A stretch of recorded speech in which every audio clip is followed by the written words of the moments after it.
Hello students, welcome to Physics Demi.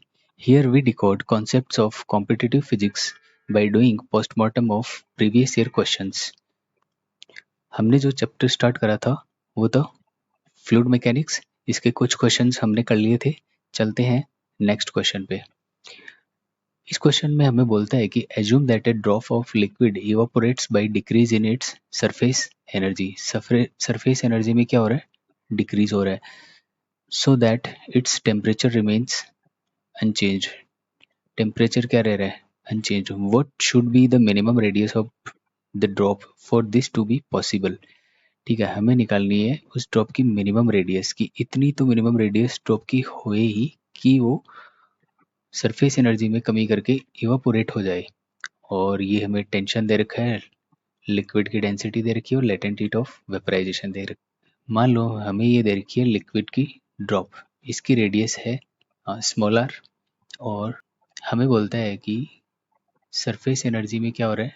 Decrease हो रहा है. तो देखो सरफेस एनर्जी इक्वल टू क्या होता है? Surface tension into area. इसको मैं लिख देता हूँ सरफेस एनर्जी को S equal to tension into 4 pi are square. ठीक है, अब जो सरफेस एनर्जी है किसका फंक्शन है? रेडियस का. तो सरफेस एनर्जी में डिक्रीज, ये डिक्रीज कब करेगी? ये डिक्रीज जब करेगी जब रेडियस में क्या हो? डिक्रीज हो, रेडियस उसकी कम हो जाए.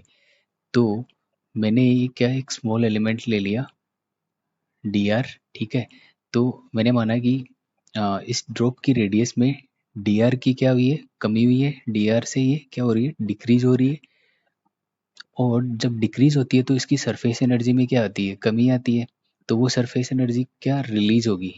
किस फॉर्म में? जो रिलीज होगी सरफेस एनर्जी वो होगी हीट के फॉर्म में. और ये हीट क्या कर रही है? ये जो लेयर है इसको क्या कर रही है? इवापोरेट कर रही है.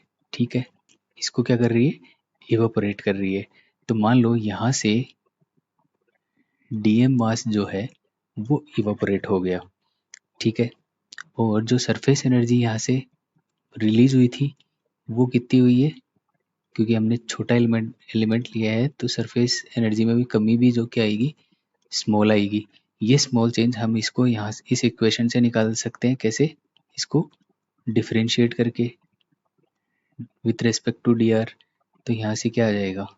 इसको जब डिफरेंशिएट करेंगे 8 पाई आर आ जाएगा. अब हमें तो चाहिए ये सरफेस एनर्जी में डिक्रीज. ये क्या हो गया? 8 पाई आर टी डी आर. ठीक है, ये एक स्मॉल चेंज इन रेडियस हुआ है डी आर. उससे सरफेस एनर्जी रिलीज हुई है. ये वाली एनर्जी क्या हुई है? रिलीज हुई है. अब ये जो एनर्जी रिलीज हुई वो हीट के फॉर्म में होगी. हीट क्या कर रही है? इस स्मॉल एलिमेंट जो डी आर हमने लिया था इसको इवापोरेट कर रही है. और मैंने माना कि डीएम मास यहाँ से क्या हुआ? इवापोरेट हुआ. यहाँ पे हमें दिया था कि टेम्परेचर इस प्रोसेस में क्या है? ये जो प्रोसेस है इसमें क्या हो रहा है? टेम्परेचर क्या है? कांस्टेंट. टेम्परेचर अगर कांस्टेंट है, ठीक है, तो ये कौन सी प्रोसेस कौन सी होगी? Isothermal process. ठीक है, आइसोथर्मल प्रोसेस.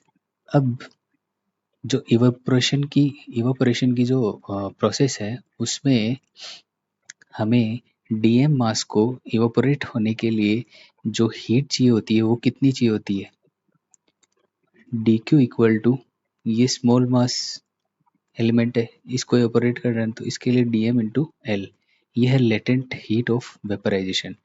ये जो स्मॉल एलिमेंट है इसको मैं कितना लिख सकता हूँ?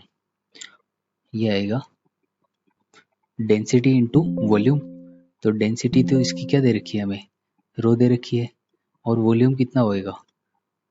4 pi are square into d r. ये इसका क्या हो गया? वॉल्यूम हो गया. तो मैं यहाँ से डी क्यू को क्या लिख सकता हूँ? रो 4 pi are square D r. ये हीट हमें क्या है? रिक्वायर्ड है.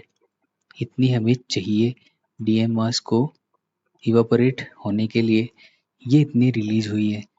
तो ये जो रिलीज हुई एनर्जी है सरफेस एनर्जी वो इस dq से ग्रेटर देन इक्वल टू होनी चाहिए, बड़ी होनी चाहिए, तभी तो वो रिलीज कर पाएगी।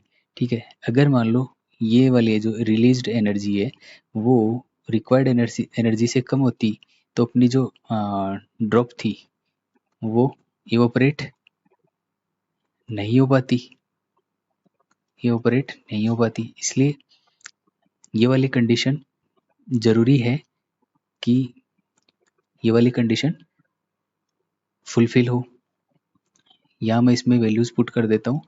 ds क्या था, 8 पाई r t dr greater than equal to rho 4 pi r square dr। यहाँ से देखो 4 पाई से 8 पाई गया 2 टाइम्स, और ये r भी चले जाएगा एक बार, dr से dr कैंसिल हो गया, तो यहाँ से स्मॉल r क्या आ गया, less than equal to 2t upon rho. एक चीज मिस हो गई है यहाँ पे, लेटेंट हीट, ये L मिस हो गया हमसे, यहाँ पे L आएगा। ठीक है, तो रो L ये लेटेंट हीट ऑफ वेपराइजेशन। तो R की वैल्यू क्या आई, ये आ गई।